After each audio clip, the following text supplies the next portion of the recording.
le chairman des SDF de retour des États-Unis a annoncé que c'était bon pour lui, il a annoncé sa retraite politique et il a laissé le champ maintenant au parti, au militant parti de chercher notre leader. On parle aujourd'hui de Jean-Michel Nietzsche et de Jossa aussi, deux députés à la nationale du Cameroun.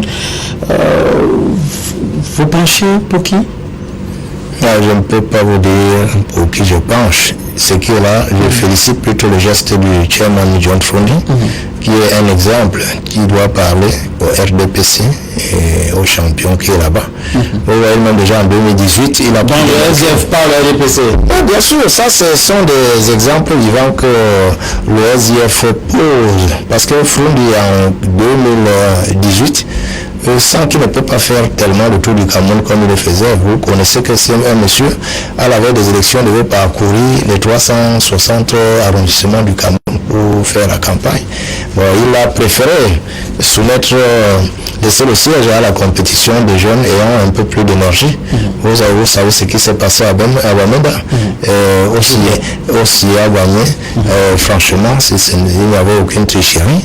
Bon, maintenant, par la suite, quand il revient des États-Unis, étant malade, comme certains ont voulu dire que c'était l'asile, alors qu'il n'était pas bien portant, il s'est soigné, il est revenu. Bon, il a un non-démocrate pur, il l'a dit, il ne se représentera plus. Pour le moment, il demeure le président du SDF, ça ne pas dit quand la parole est jointe. Ça ne va pas décourager les die-hard, comme on dit, die-hard militants of the SDF, et ça ne va pas les décourager. Ils ne vont pas quitter ce parti avec le départ de John Fondi? Non, mais comment on peut quitter? Fondi a créé le parti, quoi, il n'était pas seul.